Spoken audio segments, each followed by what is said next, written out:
Bismillah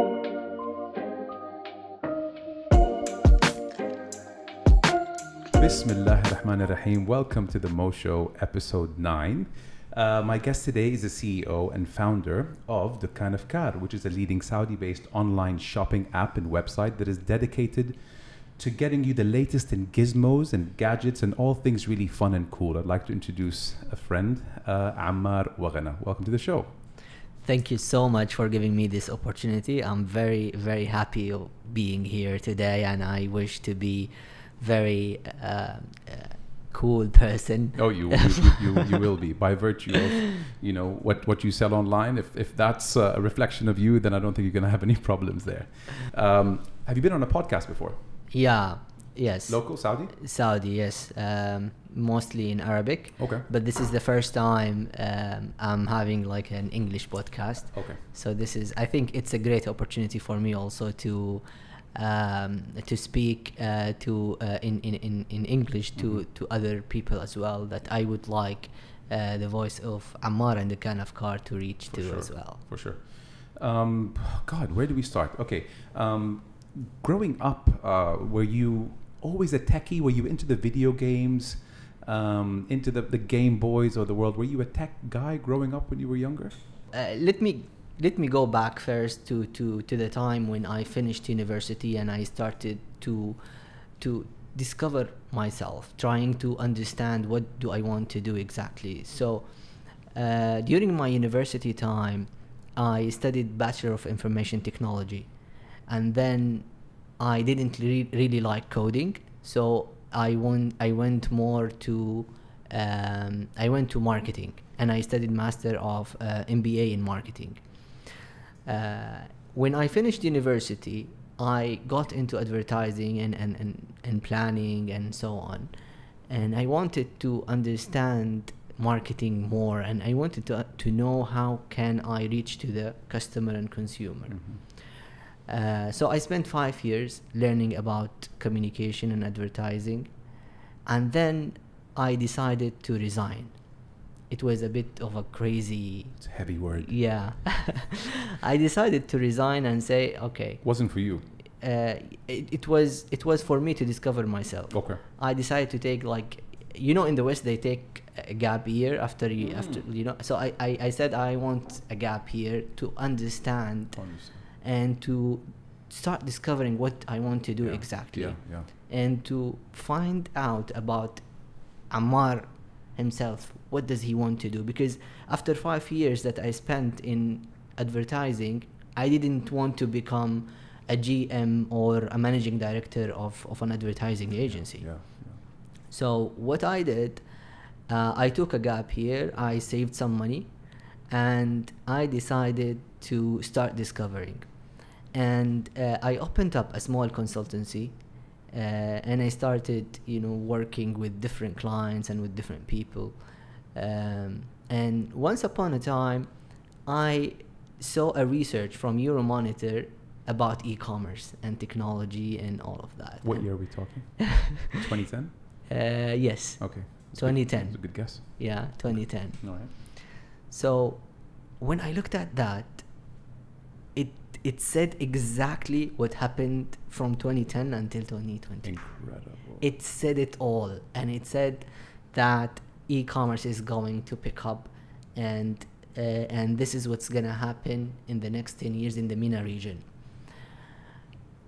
At that time, not many people were like believing in e-commerce and all of that. So if you go to the street or to any investor and say, come in and join an e-commerce company, would be like, what's e-commerce? Is there an e-commerce here anyway?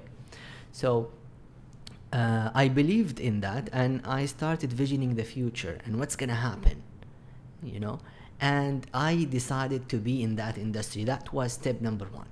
I decided to be in e-commerce.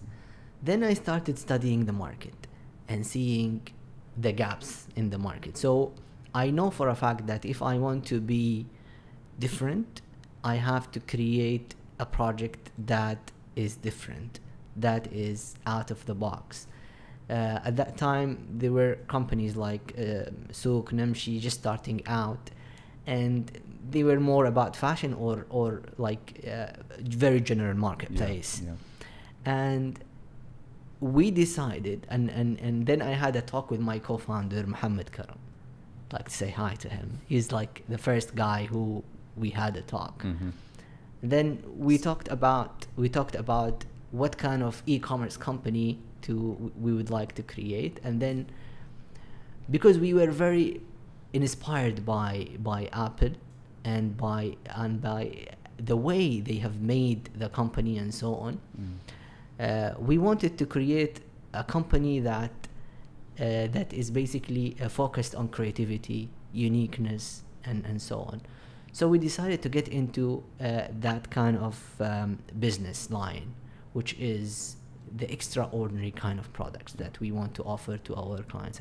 And then another guy, Abdullah Bajri, as well joined us, and then three of us, we founded the company, and we created the kind of car for the past, I'd say, 7 years. Okay, launched in 2013, was it? 2013, yes. Fantastic.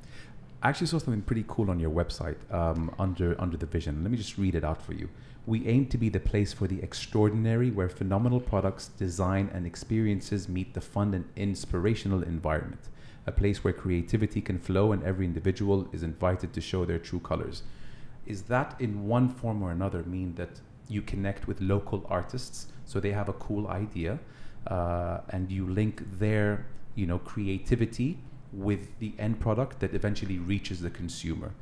Is that what that touches on? Yes, absolutely. So basically what we're trying to do here is what we're trying to say in this statement. We're all about extraordinary in terms of products, in terms of the way we do things, in terms of the way we operate, and everything that we do as the kind of car. That's why we have our own criteria when it comes to products, when it comes to selection, and so on. And we connect those people, whether suppliers, entrepreneurs, and customers, and create this beautiful community. That's different. I like that. That's different because you're kind of, in one way or another, creating like mini jobs for these local artists who have a nice piece and don't know how to monetize off it. And here comes the kind of car. You know what? I like that. Let's talk about royalties or whatever, so that we can use your art piece in our products to make it unique. And most probably, if you buy something on the kind of car, be it a T-shirt or a wallet or any of the cool things that they have, and they do have some cool things, chances are the next person is not going to be wearing the same thing. It's going to be different. Yes, absolutely. We have a lot of great success stories with the local brands, and I can mention, for example, Ayoud. For example, Ayoud. This guy is a Saudi guy who created a different kind of oud that basically you can use it without a charcoal. There was an idea and innovation within that product. And here where the kind of car is strong, we can take a product that's innovative and scale it up. So we took that product and we sold over 25,000 units of it. Amazing. Yeah. And from a single kind of product. That's where we're very strong at. So we have other great success stories as well with local entrepreneurs, and we love creating impacts within the community and society. That's so cool. I mean, you offer these local artists a launch pad, a platform where without the kind of card, would have they reached the masses that they would have? Probably not. Does connecting with local artists, does that represent a growing part of your business from a segment perspective? Yes, of course. We see entrepreneurs coming up every day now with new products, with new items, with ideas, and we just love that. Yeah. And we focus on bringing the best out of them and getting them to the. We're launching very soon something that's very, very, very exciting, by the way. Maybe we'll talk about it later, but... All right, hopefully I can get that out of you. Yeah. I'm sure the last 12 months have been challenging, to say the least. I'm gonna go on a whim and say, It was probably the most challenging 12 months of your life. COVID, as beneficial it was for the electronic space, I would imagine that you also saw a lot of challenges there with your suppliers and distributors and all that. In addition to perhaps the economy last year, last 2 years taking a bit of a plunge. The taxes that were implemented this year, those 2 or 3 elements, did they affect your business? Did they were they difficult for you to deal with? How did you handle that? Okay, let me separate these into 2 things. So first, the COVID was a beautiful challenge for us, because e-commerce has grown very well during that period and the lockdown, and people started using their phones, and even those of higher age bracket, I would say, they started coming online and using and use applications to order and to do so. So it was a great challenge, because we had a lot of orders and we had a lot of challenges. One of them was, for example, the logistic part, where we had to deal with a lot of challenges. Also the availability of the products and so on, and the type of products as well that people would want to have. So we started to think out of the box, and it was really great time for us to shine, I believe, and to grow. The other challenge, I think, now with the economy and, let's say, the introduction of new the taxes and so on, I believe there has to be a different approach to people and to customers and to the customer, or to the customers overall, because every business, I believe, should react to customers' needs and behavior, and we have to identify that very much early enough, not to be behind. And that challenge also is one of the great challenges that I have ever seen. Because when you start seeing things are changing, you have to change. You have to change your adapt, and you have to get the right thing and the right message to the customer. You have to get the right product to the customer. Correct. What are they looking for at this time? What are they looking for at let's say, lockdown and corona time? What are they looking for in 2017 was so much different from 2018 and 19 and 20. In the middle of COVID, I saw your 1 liter sanitizers on the front page of the Kind of card. I'm like, you're really paying attention to what is in demand right now and offering it. Everyone was looking for sanitizers. The pharmacies, were barely replenishing the stock there. And I thought it was really not progressive, but really switched on of you guys to say, what, we normally wouldn't sell hand sanitizers, but we're going to put it on there because the market needs it right now. So that was pretty cool, I thought. Yeah. Well, I think it was also important for us to be part of the of what is going on at that time, because people are looking for sanitizers, and the Kind of car maybe in a normal situation won't sell that, but we are in an extraordinary situation. Absolutely. Yeah. So we decided to do so, and I loved how big they were. I still use them till today. They really last long. But that was really that was very organized of you guys to get that together for the consumer. Yes.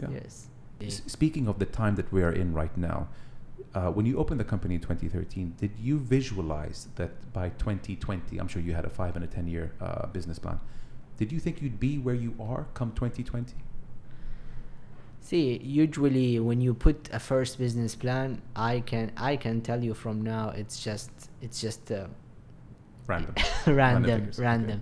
You start actually planning after year 1 or year 2. Okay. Once you start collecting information, collecting data, you start planning, and the more you have information and knowledge about the customer behavior and seasonality and all of that, you will plan better always. I'm very happy where we have reached today with the kind of car. I thought that I'm gonna do the kind of car for maybe 2 years and then maybe do another project. That was you, like, huh? It really pulled you in. But then I just fall in love with the brand and with everything that to do with the kind of car, and I decided that this is what I want to do. And as we just said before we meet today, going to work and being happy going to work, this is worthless. Yeah. You've definitely made some noise in the market. You, mashallah, on Instagram, 1.7 million followers. I hear of it from friends and family members. The question is, in what year did you feel like, ooh, I might have something here? What year was the turning point when you're like, you know what, I'm gonna stick around here and channel all my energy into this because this looks like the real deal? My energy was full for the kind of car since day one. I have to say that I started in the kind of car as a full timer. I was never a part timer or so. Yep. So I believe that the kind of car was able to reach more people starting 2017 when we started going aggressively targeting markets through Snapchat and Facebook and Instagram. We cracked something with the digital marketing that made us able to reach people, and this is called growth hacking. And to get to that level, you need some time and you need a lot of trials to get there. So once we've reached there, I was like, yes, this is something now, and alhamdulillah, now when I meet people and I just say that I'm the kind of car, then people know me. They know who you are. They know. Yeah. It must be tough to manage inventories, how much to order. I mean, I would imagine you have a lot of suppliers Far East, China, Taiwan, and so forth. Is that as tricky as I think it is, managing inventory orders?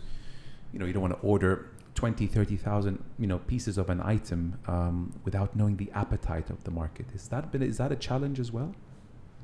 Yeah, of course. It's a challenge for anyone who wants to build a scalable model. Okay. Part of our business is around that, but the other part highly depend on local market, and this is where we always want to focus. Has there ever been a slip over there, like an error in that, where you made an order and it didn't quite move the way you were expecting? Yes, that of must course. Have been yeah, of course, it happens. And in order to be an e-commerce company that is scaling, you need to reduce that always. You know what I've noticed when I travel out west, US, UK, I notice from what I see, 90% of the people use their card. Like, just for example, if I'm Starbucks or whatever and I want to buy my coffee, I'm the only guy pulling cash out.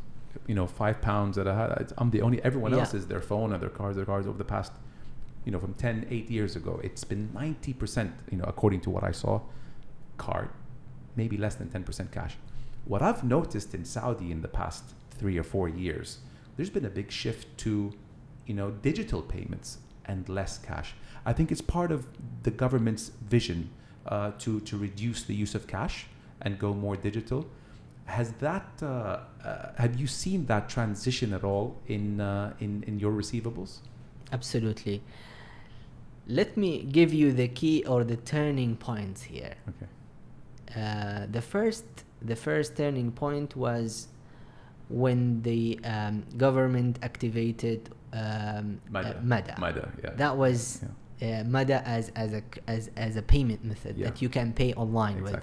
That was made at the right time. Okay. Before COVID-19. We 3 years into that? Give or take? 2017? Less than, I think it was like maybe 2 years. 2 years ago, yeah. And so that was a game changer.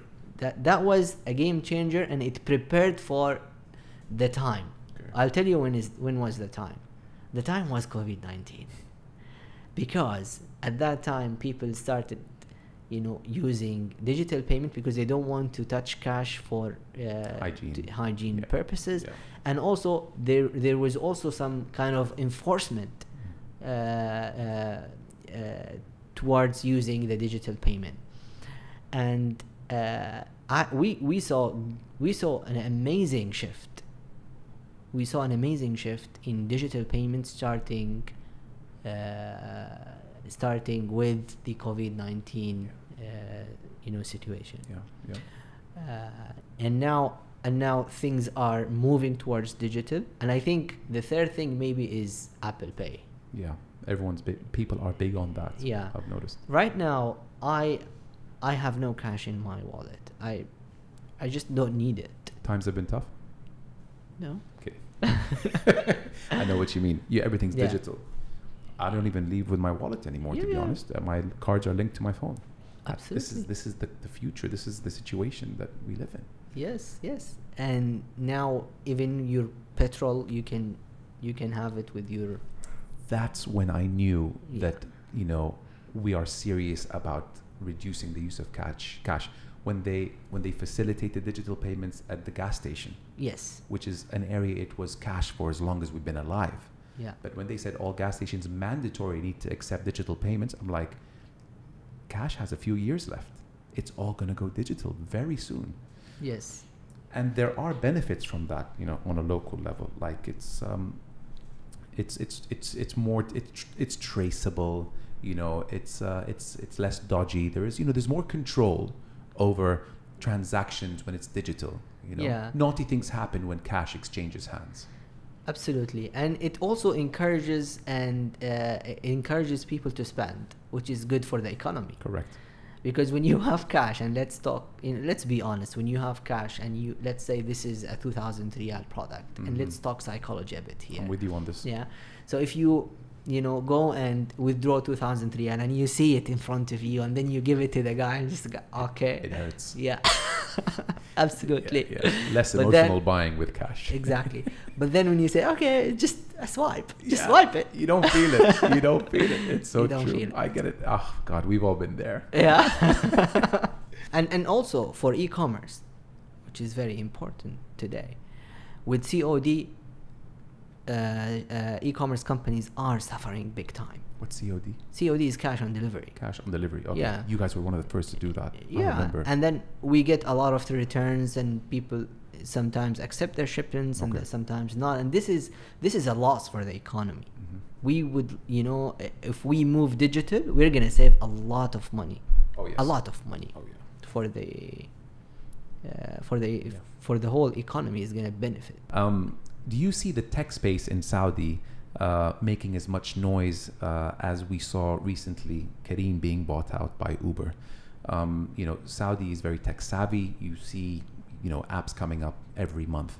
Can you expect an impact or any kind of noise that Careem did by getting bought out from Uber by one of our local Saudi companies one day, if it hasn't happened already?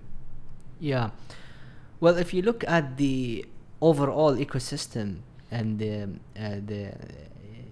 overall, you will see that a lot of companies now are going into Series A, B kind of fundraising, and it looks actually so promising. So we do expect to see in the near future acquisitions, mergers, and buyouts. So this is something that is happening right now, I believe, and it's a cycle.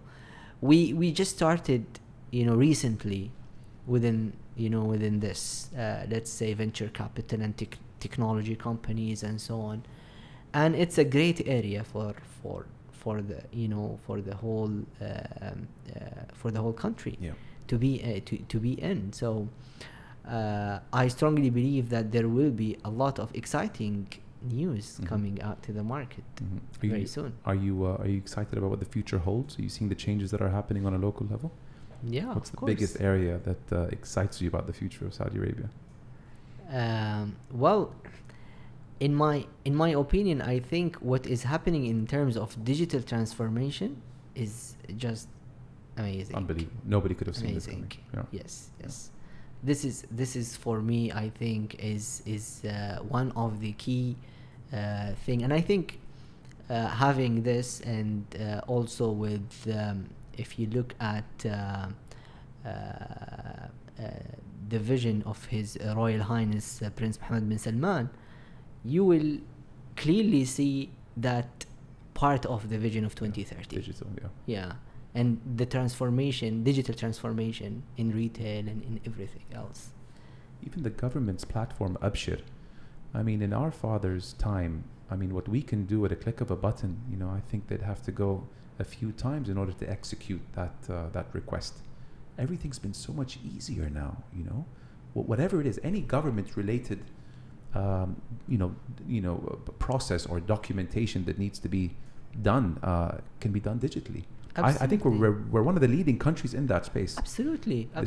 Look at the COVID-19, at the time of the COVID-19, and the kind of digital products, you know, we're in. It was crazy. Was so much. You can easily say, this is a great area to look at. You know what came to mind during COVID? I said that if COVID happened in the year 2000, how on earth would have the populace been able to listen and follow rules and regulations, because things were changing on a daily, 6 p.m. no one leave your house. Okay, everyone knew, wherever, you're following the Twitter feed of the Saudi press agency.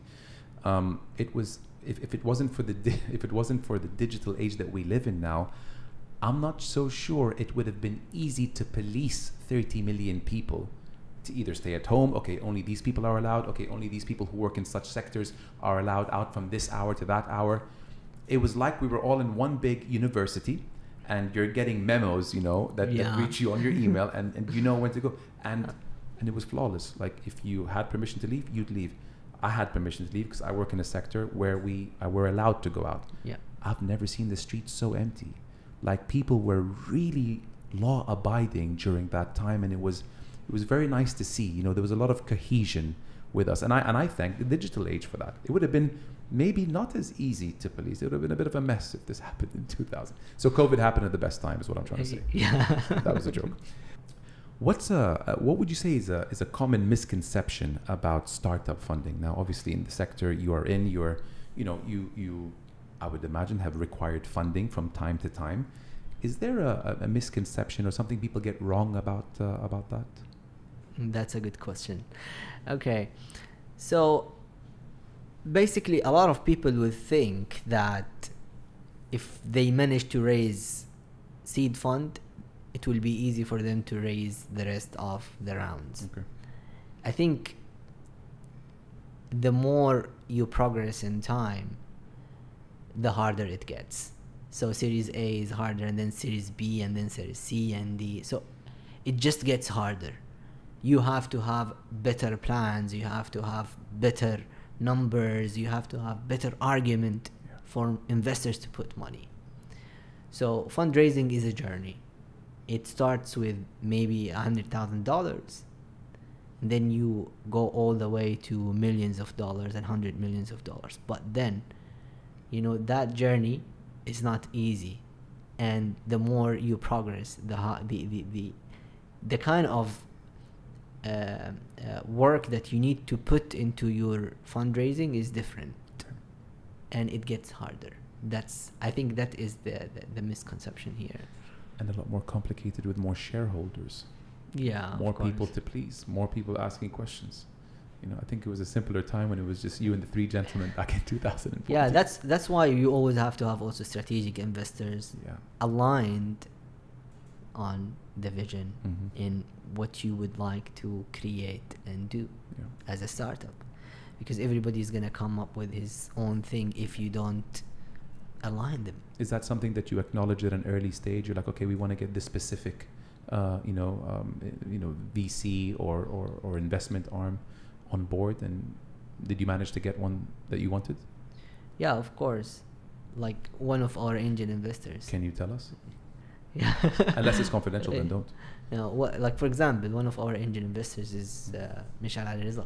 Oh. Yeah. So Mishal basically, he contributed a lot in the board since we started, and I just loved this guy to be with me, you know, and I wanted a person who is gonna come and contribute to the business and give me ideas, give me support, and that was I think a great move. Yeah. He likes at his that time. tech. You know, he's an innovator. Absolutely. He's a good guy to pick his brain whenever, you know, you're at a crossroads. Yes. A call to Mish, he'd be like, okay, do this, do that.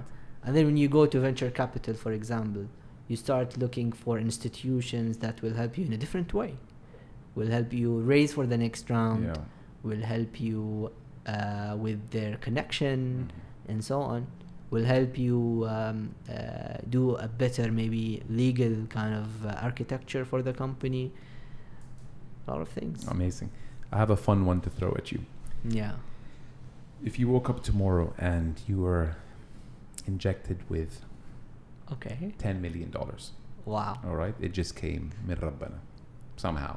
$10 million to put towards your business. Now you can't say I'll go buy an island in the Caribbean and goodbye Saudi Arabia. If you $10 million to inject towards your business, now being in the industry that you have been in for 7 years, how would you allocate those funds department wise? Okay.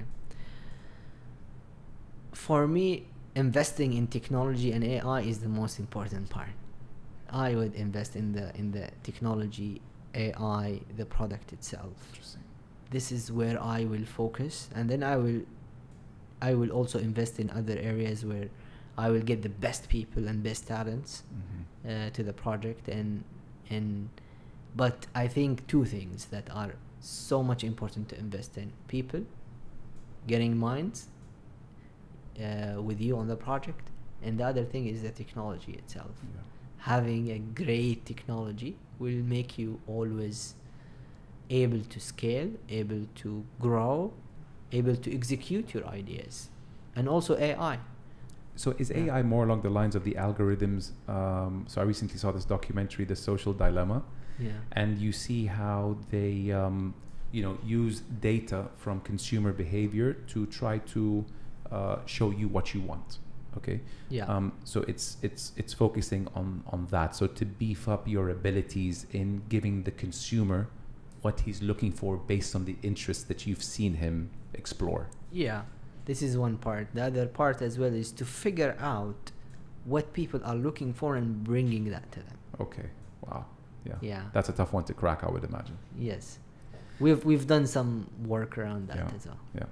Would you say the quality of those applying for jobs, the youngsters just graduated from university, has the quality changed since you started 5-7 years ago? Are they more tech savvy today?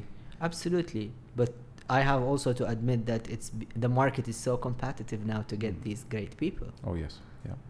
So who are you competing with in the space, like the Noon, Souk? Yeah, not just Noon and Souk, and I think technology now is everywhere, even with the retailers. Like now you see, for example, Extra, they're having their own e-commerce store. Other companies also, they're starting their technology department. So getting people now and getting talents overall, whether in technology or whatever. I see what you mean. But when you talk technology, then let me tell you this. Now, in technology, hunting the right talents is difficult even abroad, not just here. Just imagine that you have, and even in the US now, if you look at the US and the UK, having attracting those talents is not just easy. It's not easy at all. The space was quieter when you started. It's like you beat everyone to it, but now everyone's at the party. So you have to compete with everyone. Exactly. And then you have to have an advantage. Whether, I don't believe in money. I don't believe that money is the only thing, but we do give, for example, stock options for talents. We have created a workspace that is very inspiring and beautiful for people to love to come to work every day, inspired by big tech companies like Google and other companies. And I think you have to visit us one day. I'd love to.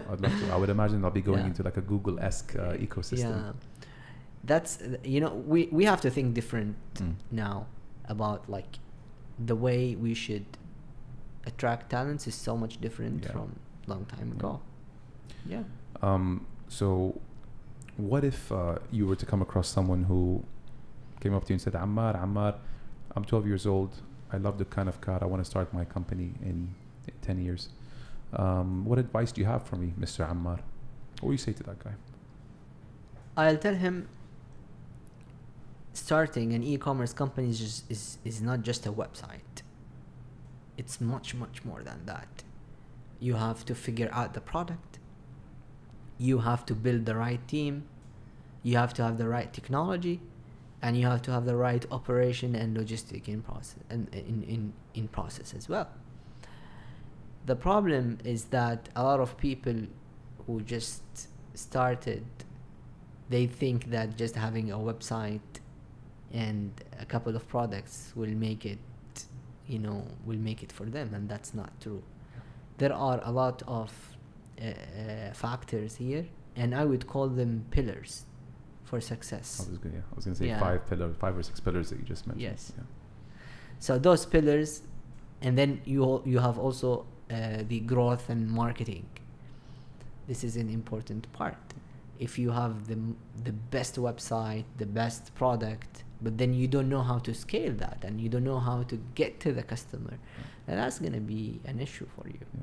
And I have seen a lot of e-commerce projects that lack some parts of these pillars, and that just got them stuck. Yeah, just that one element. Just one element, whether it's technology or marketing and digital marketing or logistics.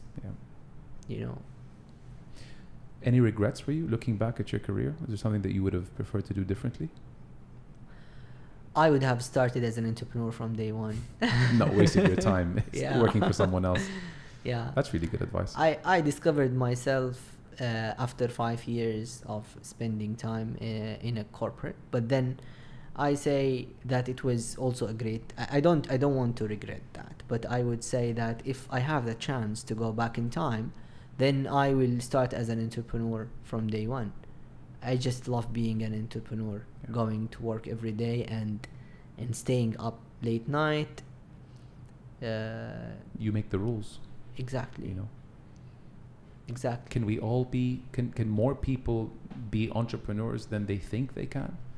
Do you feel like people are stuck in a job that could be entrepreneurs, but they're too scared to take the risk of leaving? I think so. Sorry, I'll answer that. I think so. Yeah, well, see, I think there are opportunities there, and the culture in Saudi Arabia 10-15 years ago was more towards having a government kind of a job and so on. That was the dream. Yeah, that was the dream at a point of time. All the benefits. But now things are changing. Yes, we see entrepreneurs coming out every day. We see people trying to make things and so on. But I believe they need guidance. They need to know how to do it. Yeah. And I believe everybody can do something. It's true that maybe the spirit of the entrepreneurial spirit is different from someone to another. Some people they are born with the spirit, but then if you're not born with that spirit, you still can be. Yeah. You still can learn how to get it. Yeah. I think fear plays a big part as well. Sorry? I think fear plays a big part as well. People are too scared to leave the certain, Yeah, and I like this salary. I could be creative, but let me just stay with this because it's guaranteed. But you don't know how much is on the other side of the fence if you were to take a risk and live outside your comfort zone. That it could make your salary look like nothing if you were to take that risk. Absolutely, I agree with you. I think there is space in our market, in our economy for more entrepreneurs. You're seeing the landscape change. Have you seen the restaurant landscape in Jeddah? Is it just me, or are some really cool restaurants opening up, like everywhere, like really good food? This wasn't the case 10 years ago. Yes. We had 3 or 4 decent restaurants. now, I mean, there's over 100 decent restaurants on Main Street, Jeddah. Same as Riyadh. I went to the remote town of Abha three weeks ago, and I asked the local guy there. I was like, it looked like Shara Amir Sultan. It looked buzzing, like these cool burger startups. Pizza with a twist. These coffee houses. I was like, was this always the case in Abha? Because Abha is a little bit more primitive. It's not like the major city. I'm like, was this always the case? You guys have some really funky, fun restaurants here.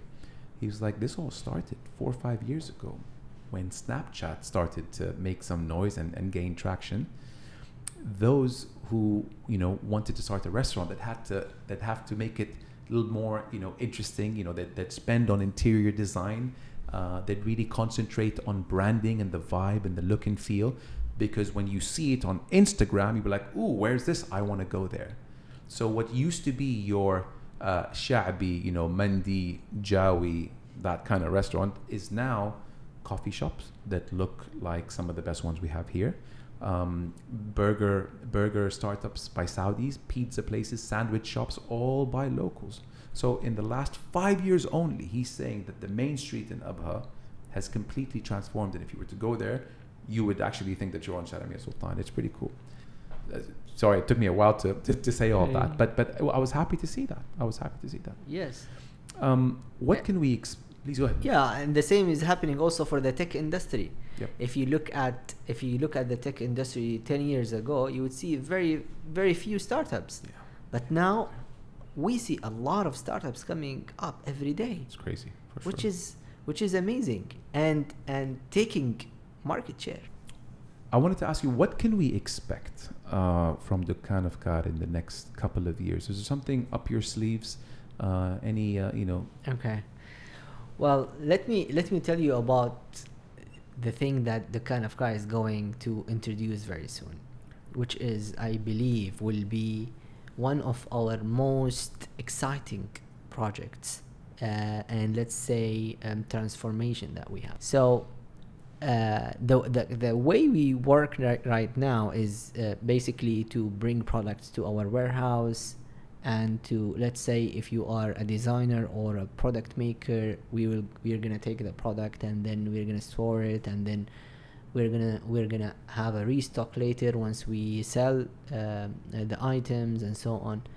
What we are going to do is basically to allow these entrepreneurs and product makers to put their products in Dukkan of Car directly themselves and to sell directly in Dukkan of Car. Interesting. So this is a new way of operation. Huh? Yeah. This is. I'll also tell you why we decided to do so. The challenge we had was with payment, because with COD it's so hard to do all of this, and we think that the right time right now is to move our model towards that, so we can scale up and go even like MENA region wise. This is what we want to do. We want to allow people to put in their products to sell through Dukkan of Car, and to be able to do so in a very, very easy way, and to control everything. Is this anything like an eBay model? So I have a product and I want to sell it in Dukkan? I would say Etsy model rather than eBay. Etsy. Got you. Okay. Yeah. Etsy.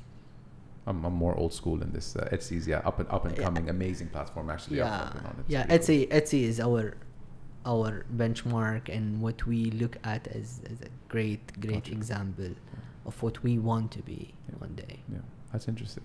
That's refreshing. I mean, good to see that even as successful as you are, and as far along as Dukkan has come, there's still an appetite to shift, change.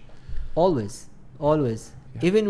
Even with big companies and those unicorn companies that reach billions of dollars, they keep changing and constantly looking for ways to scale up and to go. Look at Instagram. It's like it changes every week. Now they put the buttons that I'm used to being at the bottom at the top. God knows why, but I'm sure a lot of thought has gone into that from a psychology perspective. That's really interesting. Anything you want to close with? Any closing remarks from your end? I would like to thank you so much for giving me this opportunity. The pleasure's mine. It's a really great talk, and I enjoyed it so much. Me too. And that's it. I'd be very happy to welcome you in the kind of car very soon. I'm gonna take you up. That's an invitation over your podcast, and you have to do it. I have your number. I will call you, and I will come in for sure. Thank you so much. Honestly, me too. I'd like to thank you for taking time and coming. I really appreciate that a lot. And I want to ask people who are listening to this podcast to take the opportunity to go to download the app on the App Store. It's like a turquoisey color with a picture of a bulb, as you can see on Ammar's shirt. Okay. Download it, check it out. You'll find some stuff that you probably won't find in other websites. It's definitely something worth checking out. And thank you for your time. My pleasure. And I will see you in your corporate offices. All right. All right. Thanks again, Ammar. Thank you. All the best, brother.